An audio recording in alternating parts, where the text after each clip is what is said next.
big shout out to my friends and sponsors from Vendetta Capital who made this interview even possible. Thank you so much, guys. These guys are investing in innovative ideas and talent. And guys, over the past few months, they have really hit the bullseye with a lot of amazing projects. And it's just amazing. Their portfolio has been growing and growing and growing. Plasma Pay has done extremely well. Uniland, Beyond Well, Mantra DAO, eMoney, Scale, WooTrade, Linear Finance, Geek, DAOFi, so many exciting projects. And HOPR is one of them. So that's one of their investment and portfolio companies. So that's why we're also have this opportunity to talk with Sebastian today. Thank you so much, guys. And we'll jump now into the conversation. Millions of gigabytes of data are sent around the world every minute, and this is only going to increase. We all feel safe because our data is encrypted, but our metadata isn't. With minimal effort, it's exposed for anyone to see, and this is a huge problem. Luckily, there's a game-changing solution, HOPR. HOPR protects your privacy by keeping data and metadata secret. How? The data packets hop through our HOPR mixnet via multiple nodes, so no one can tell where the data comes from and where it goes. And everyone who helps earns HOPR tokens. HOPR is a payment token. Users like medtech companies pay HOPR to send their sensitive data privately. And these tokens are paid to node runners like you. Just like Bitcoin are distributed to miners, HOPR tokens are distributed to HOPR relay node runners. To run a node, you must lock up HOPR tokens. This is your stake. The more you stake, the more traffic you can relay, and the more you earn. Everybody can join our global HOPR network. Install a node for free on your computer, or just buy a plug-and-play HOPR hardware node, which does all the work for you. Simple and easy. Earn HOPR tokens and help provide a secure global privacy network. Changing data privacy for good. HOPR.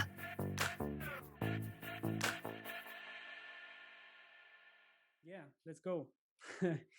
So, changing data privacy for good is the mission statement of the HOPR project. And they want to achieve that by building a layer 0 protocol that encrypts metadata and gives back control and ownership to the actual user. And I think that's quite a substantial problem and challenge that we need to fix over the next couple of, I don't know, years or decades as we're building the Web3, the new version of the internet, decentralized. So yeah, I'm super excited to have with me today Sebastian Burgel, who is the founder of the HOPR project. First things first, Sebastian, you're tuning in from Ireland. I just learned, how is everything going on your end? Hey, thanks for having me here. First of all going fine. We are indeed a decentralized team. Been to a bunch of places in the past year. Currently here from Dublin. Again, thanks for having me and giving me a chance to talk a little bit about privacy, which is a topic that I'm really passionate about, and about HOPR and some topics how we are trying to resolve that. Yeah, and we'll get into all the functionalities about the project later on. And in the end, we also have a little AMA because we collected some questions from the community. Also, a lot of questions regarding partnerships, exchange listings, and the token, of course, and when moon, right? Those kind of things. But Sure. First things first, HOPR is a project that is associated in Switzerland. And you guys also, I think, are one of the projects that comes from the Crypto Valley powerhouse. So maybe you can expand a little bit about how the project started, when it all kicked off, and also like who is behind it, who is the team, how did you all met, and how did it all start? Absolutely, yeah, sure. So I personally have been in crypto now for 5 years full time. I've been working in the space, first working on a fintech startup that used blockchain behind the scenes called Sonic. And then I was the co-founder of a blockchain education and service company where we have built a huge amount of technical solutions in the crypto space. Obviously, I've also been involved in building a lot of tokens that were fueling the previous bull run. So I'm talking about the 2017-18 time. And over that time, we've seen more and more that people are actually interested in not just Quake tokens, but actually building Web3 applications. So that is something that I'm passionate about. I really like the idea of having a decentralized and privacy-first internet. And so in my service company, before we've seen that people actually want to build that, but also how many puzzle pieces of the Web3 are still missing. So being in Zug in Switzerland, indeed, as they call it, the crypto valley, right? We see a large amount of projects, but if you're actually trying to build something, you realize it's not that easy. So we start only now having the first versions of, for example, Filecoin being released, right? We start seeing some pieces of this crypto ecosystem coming together. And what we were missing actually is a decentralized and privacy-first data exchange layer. So how can you send data from A to B without any third party knowing what you're doing? And that is really what we started off with, and that's how we came together. Actually, starting in that company. So that's Robert, me, and Jose. So three of us who are working on the tech side of things. I was then very happy to convince my previous co-founder of the fintech that I worked with, Rick, to join us. Rick is working on the commercial and biz dev side. So the commercial development is something that's important for us. We've seen a lot of crypto projects that are just doing crypto for the sake of doing crypto. At HOPR, we want to solve real problems, and that's how we came together, and that's kind of how the team is established. And how it fits together with the larger grand vision of what we want to tackle. So speaking about the team, we are currently 13 people, about half of which in Switzerland and half remote or mobile as myself. And so that's a bit the setup right now, of course, growing. So I can maybe put a shout out that we're especially looking for senior developers to join the party. Team is definitely still growing. Amazing, yeah. And you already mentioned resolving real problems is what you guys try to do. And I think so. The first thing that came to my mind when I hear about data privacy is GDPR, right? Is the regulation, is to be compliant, right? You have a lot of challenges in that field, I guess. So can you talk us through, before we get into the solution that you provide, can you talk us through what is the actual problem? And how can you, from a regulatory side of things, how can you still kind of like build a decentralized private protocol that enables privacy while still being compliant? Or how does it all plug together? How does it all fit in? No, that's a really cool question. So first of all, the problem, I think, begins with the Web 2, right? So the web itself, as it got invented, was this decentralized network where people would run their own web servers and people would run their own mail servers. Now that stopped happening, right? So basically the exchange places of the internet are like this large multinational corporations sitting somewhere in the US, Facebook, Gmail, right? So it's really this transition of how email turned into Gmail, right? And email, which used to be run by people with decentralized email servers, got turned into this one centralized thing that is collecting data and really exploiting all of us in order to harvest more data. Right. Now, then the regulators stepped in, rightfully, in with their role to protect people, right? So regulators have the role to protect their people and saying, hey, this is really so fucked up that we as regulators now need to step in to try to fix retrospectively this broken Web 2, where we have these kind of large Silicon Valley companies that are harvesting all of our data. And and we think this is a little bit hard, right? So you have an inherently broken system. Now the regulator steps in saying we're trying to solve a broken system, a broken technical system. So instead, what we are thinking, what it needs here is that we need a technical foundation that respects the privacy of the individual and is running in a way that we can run this at global scale, that the Web3 will not turn again like the web, right? The web was a great idea. It was decentralized. It was free. It was open. And it got turned by these for-profit institutions into something that is just bad. And now with the Web3 movement, we're looking to fixing that by providing infrastructure that gets us into a better future. Yeah, and I'm also puzzled sometimes when you watch these Congress hearings with Mark Zuckerberg, and it seems like the regulators are just now waking up to Facebook and Google, right? And how much control they actually have, and it's really crazy because we've been like in the crypto world, we come from that kind of ideology, right? To give ownership back to the user, back to the people, control of your funds, of your data, of your privacy, right? And that's a fair argument, but I think regulators are always kind of like chasing that that innovation, but yeah, I think with crypto we're actually in a very good position right now to build the future of the Web3, which is also why I think what you guys are trying to build is pretty cool. Now I think one more, like from my view, and you can expand on that, the biggest challenge for you guys to actually get like real traction is to have proper incentives, right? Incentive structures for users to actually become, I think you call it relay nodes, right? So that you become one of part of the network that then encrypts data on a meta level. Can you expand a little bit on your incentive structure and how you build up the entire protocol to be tamper-proof and also to be attractive for everybody to join, right? Because you need more people to join the network in order for it to gain traction. So how do you, what's kind of like the underlying logic, the underlying game theory, and how do you try to resolve the data privacy problem? Yeah, let's unravel that. So basically, the problem is that we have seen privacy networks actually for about 30 years, right? So some of them even longer, since David Chaum was pioneering in that space over 3 decades ago, actually already.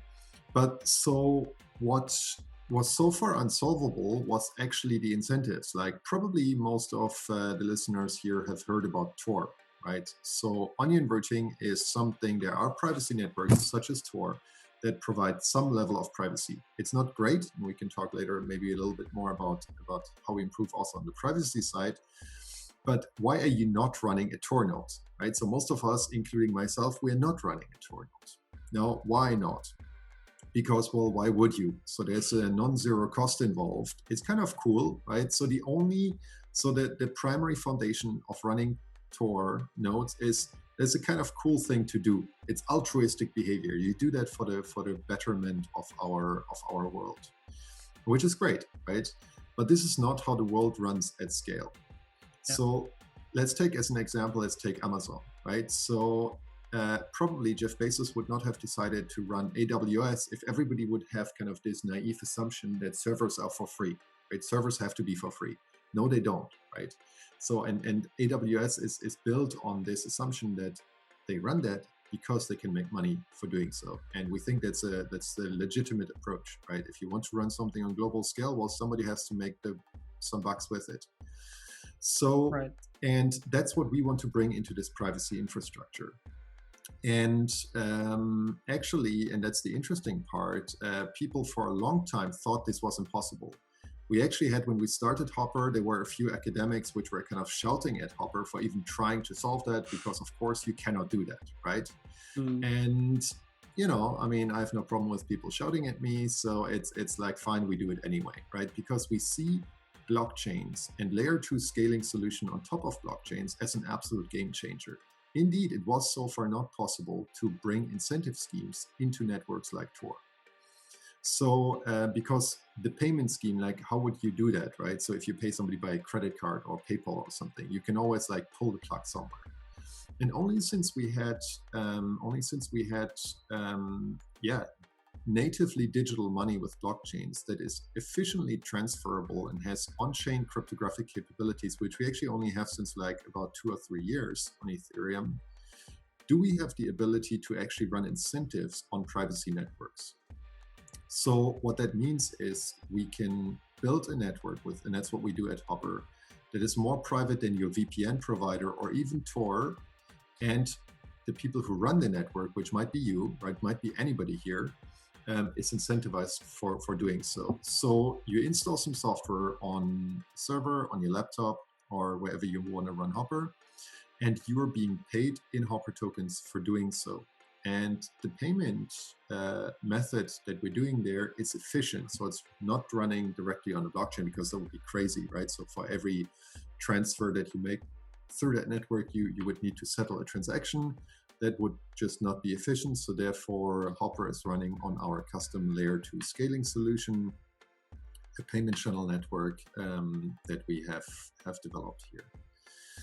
So yeah, that's how we can run a privacy network to exchange data, right? So I can send data to you through Hopper, and the people in between who relay data packets, who are obfuscating the origin and the destination of the data, are being paid in Hopper tokens for providing service.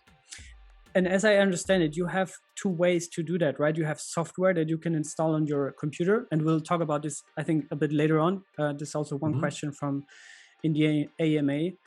But you can also purchase hardware, which is specifically designed for that purpose, right?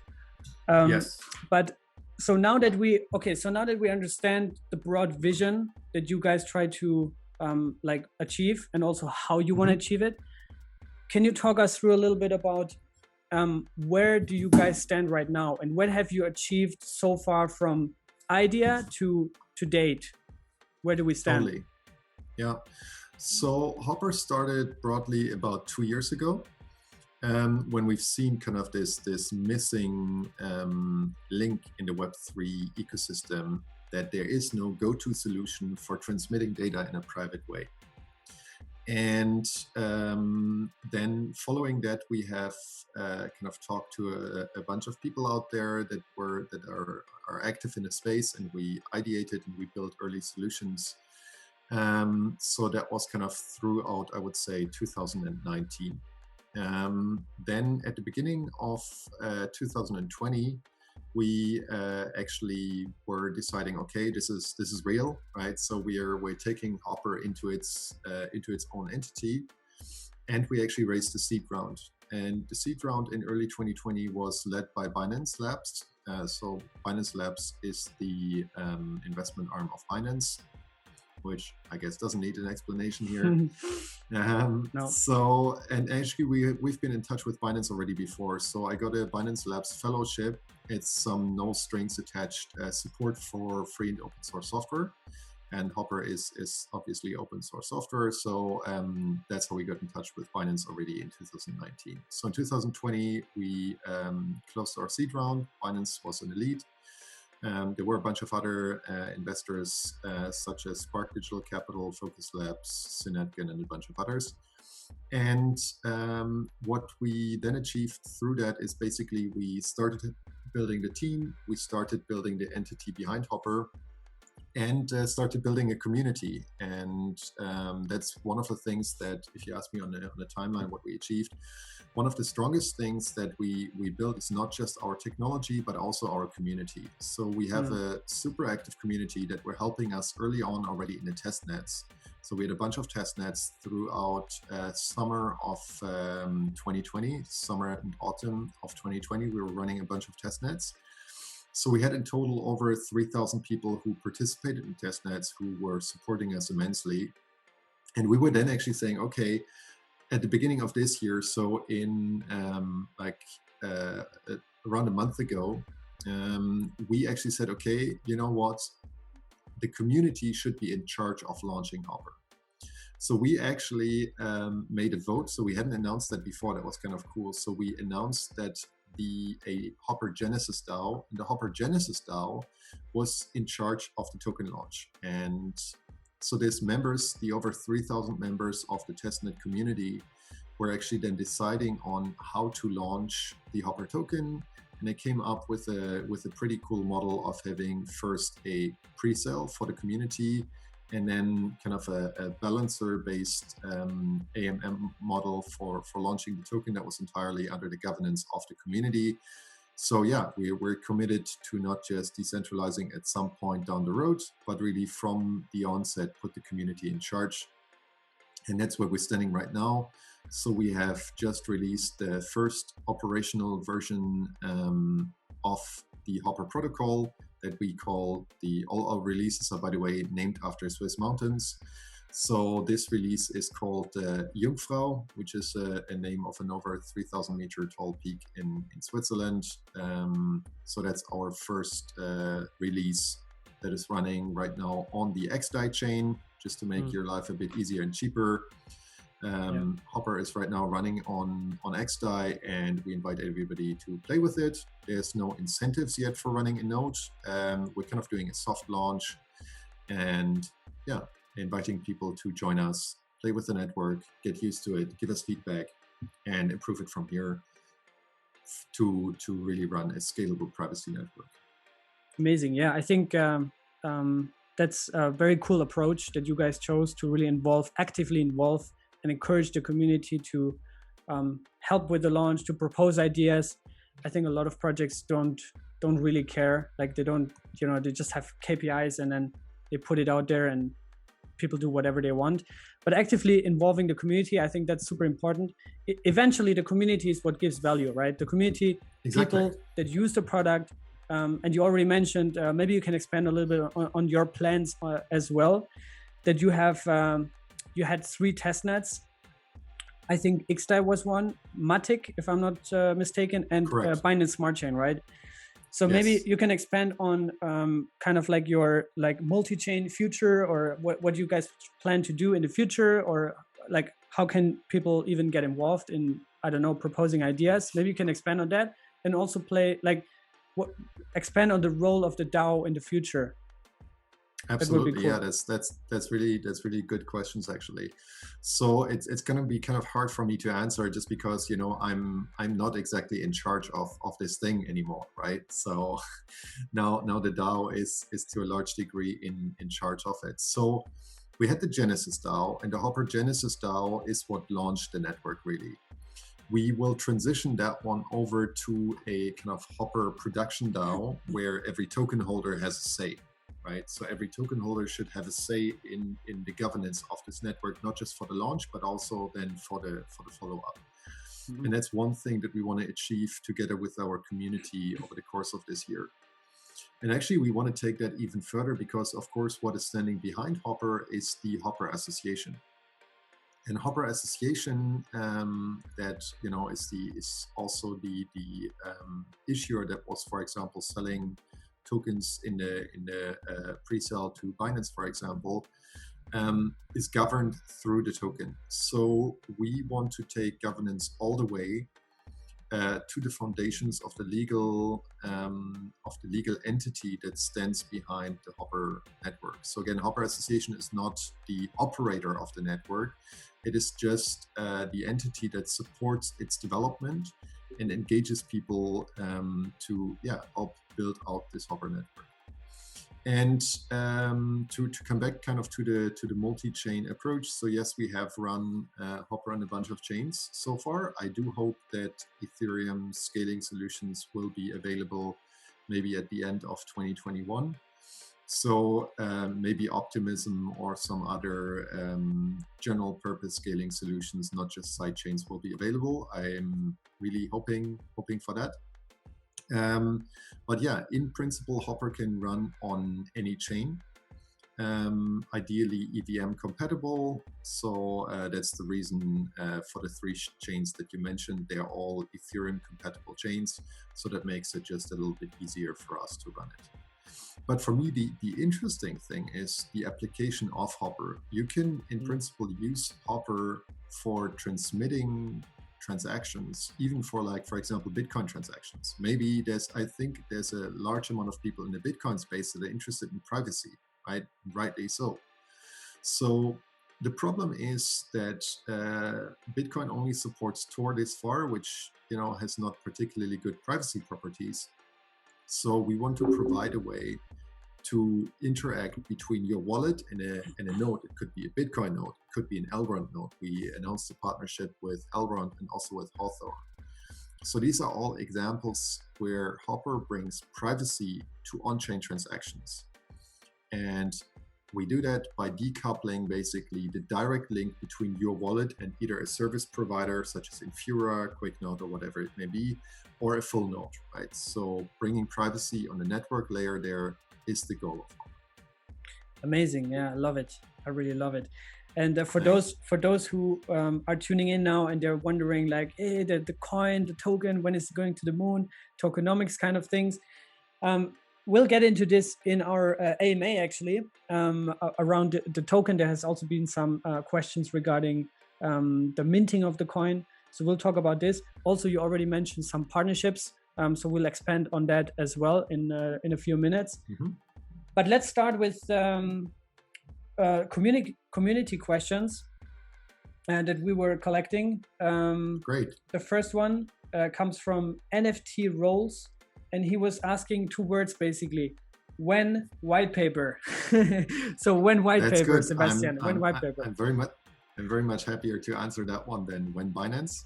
No, when Whitepaper is a legitimate question. So we have so far released a non-technical whitepaper. So we have released what we call Book of HOPR, that expands on why it needs HOPR, what exactly our grand vision is, and on a high level, how HOPR works in some token details.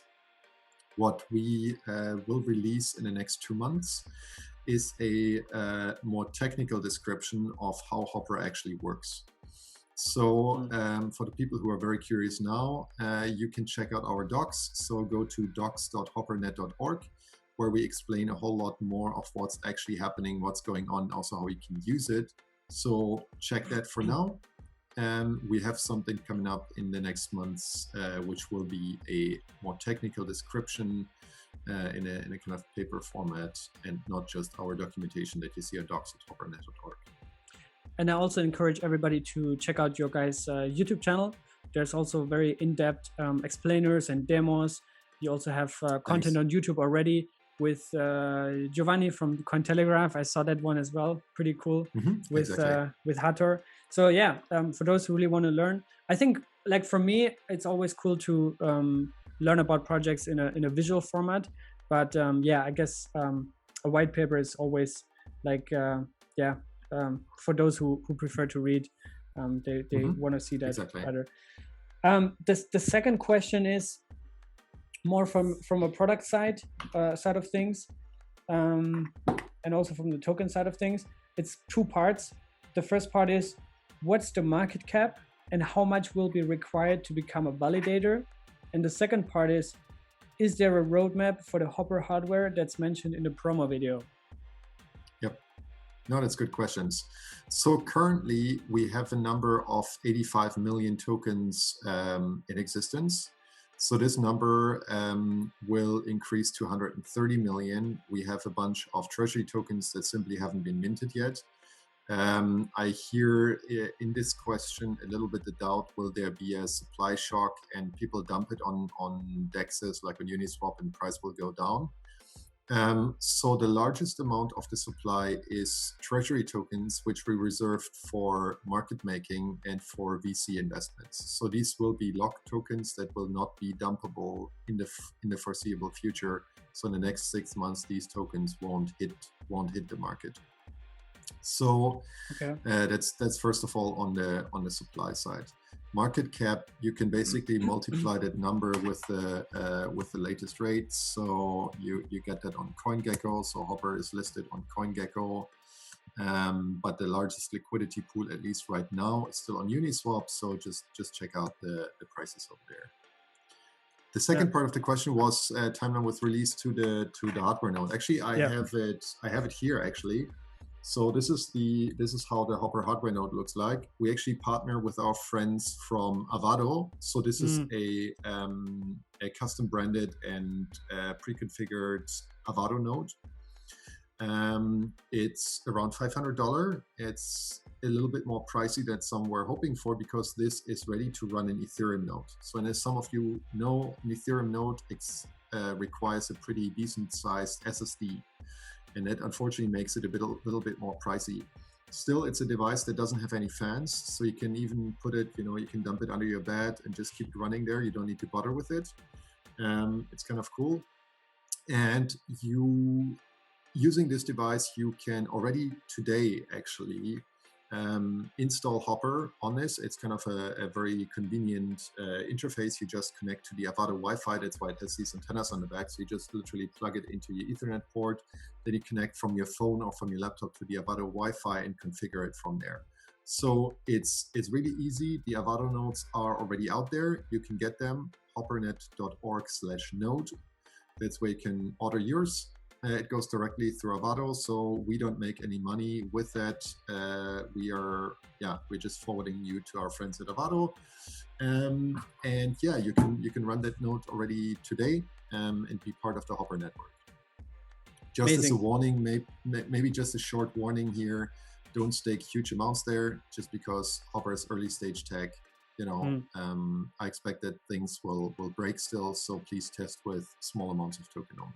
Yeah, that's a great disclaimer. Yeah, never go all in. This is still early, this entire space. Exactly. But actually, I wanted to ask this as a last question, but I think you already touched upon it, so I'll ask it now. This is from another community member. He was asking how to turn your PC or Mac into a node. I like the idea and concept, but I'm not sure how to get started. I can't even find a link how to install, blah, blah, blah. So I think the question is more from a software perspective. How do you set up the software side of things? Yeah. So again, the hardware node is you don't have to buy this expensive hardware node. Maybe you have a laptop that you don't need, or maybe you have some old machine at home. So Hopper is not very resource intensive at this current stage. So you can just follow the instructions, which are available at docs.hoppernet.org. And we have currently instructions for how to run this on macOS, on Linux. I hope that we will be able to support Windows natively. So far, it's just available if you run it on Windows via WSL. So that's quite easy. You install the software. It's basically a script that does everything for you, sets it up for you. We're trying to make it easy for even non-technical people. Currently, it's still a little bit quirky, but you definitely do not have to be a developer. You just have to copy-paste a few commands from the website into the command line application that runs on your computer. So yeah, we encourage you all to check it out and become a Hopper node runner, because the privacy network needs all of us to run nodes, have a large amount of nodes in the Hopper network to provide privacy in a meaningful fashion all around the planet. There's a perfect follow-up question to that, actually, from Artemus Litton. He's asking, or she's asking, do you have any tips for hosting, acquiring, running a node? And then further, I wanted to previously, but I don't see them on the site anymore. Maybe I missed a critical update. So what is your kind of like advice? What is the easiest to get started? Now we have several options here. And what is your recommendations? Yeah. So if you just want it easy and not really bother with it, I would recommend you get one of these Avado hardware nodes and you just install Hopper. You can also run, by the way, next to it an Ethereum full node, so you're helping decentralize and increase resilience of the Ethereum ecosystem, which I find great. You can also run a Bitcoin node on there, for example. Otherwise, just follow the instructions. You can, we also have a blog out there, actually. So the current network is running on xDai. So we're having a blog out there that takes you step by step. Maybe we can share the link afterwards. That takes you step by step through what is needed to get the Hopper tokens up and running on the xDai chain. There's one wrapping step that's required in between. And then you follow the instructions for setting up a node, which is, as I said, just basically running a script. Okay, and I guess also for any further questions, people can just join the Telegram and ask the community questions. They will most likely be answered. I have two more questions here before we wrap it up. One actually kind of already answered. It's from Ruth Behi. Why not announce that 130 million tokens have been released or not? I guess that's what you said earlier, but maybe you can expand on that. So just briefly, there was some unclarity around that. Indeed, they haven't been minted yet. That's why we didn't announce it yet. But we have communicated that the initial supply will be 130 million. So these remaining, the remaining 45 million, which comprises bounty tokens plus the treasury, will be released within a week. So again, bounty tokens is not a huge amount of tokens that will be liquid. The largest amount is treasury, and treasury will be will not be used for quite some time to come. All right, so then I have just one question left, and that's also, I wanted to keep that to the end because I think that's the most interesting and important part as well. The partnership landscape. And Manat Shanukian is asking, I know Elrond and Sedimentum have partnered with HOPR. Will we get the news of new partnerships in the near future? So yeah, I mean, on the partnership side, it's of course great to see that there's actual interest in the HOPR protocol. We are right now not so much focused on announcing a huge amount of partnerships, but actually getting people to use the protocol really. And that's really, instead of going partnerships with all these great projects, I invite all of you. So if you're listening to this now, I recommend that, you make a partnership with HOPR. So you run a node, you yourself run a node, you become part of the network. And think about what sort of things do you want to use HOPR for. And over the course of 2021, to wrap up, I hope that we get HOPR from this bare bones, very techie thing that it is now, into a useful product for a large amount of applications out there. You don't have to ask us for permission. You should just be able to go out there, integrate HOPR in whatever you want to build. And there really, the sky is the limit. Amazing. Yeah. I mean, I really enjoyed the conversation with you. I guess we can wrap it up here. I learned a lot. I think the community has also all questions answered from all angles, except the when Binance question. But I guess people will see that probably sooner or later if it comes. I don't even know. I can't talk about any of the listing conversations, of course. I mean, I can only say Binance Labs is invested in HOPR. So that's all that has been announced as far. But stay tuned. All the news will follow on our official channels, on Twitter, on Telegram, and on WeChat for our Chinese community. And of course, we start doing more and more engagement also on YouTube because it's great to see people like yourself who are reaching out to the more visually inclined community. Very great job in making this crypto content accessible for all the people out there. Thanks for that, and thanks for having me on the show.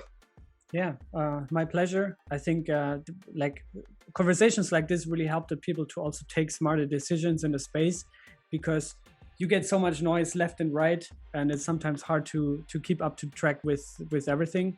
So great to have you. Wish you all the best moving forward. I'll also keep track of the project myself. Look into the node situation. I haven't set anything up yet, but I might look into that closer and spend some time with that. So thanks again. I'll link all the community channels and your profile down below in case anybody wants to connect with you. And thanks again for being here, and all the best. Thank you. All the best for you. Take care. Bye-bye. Take care. Bye-bye.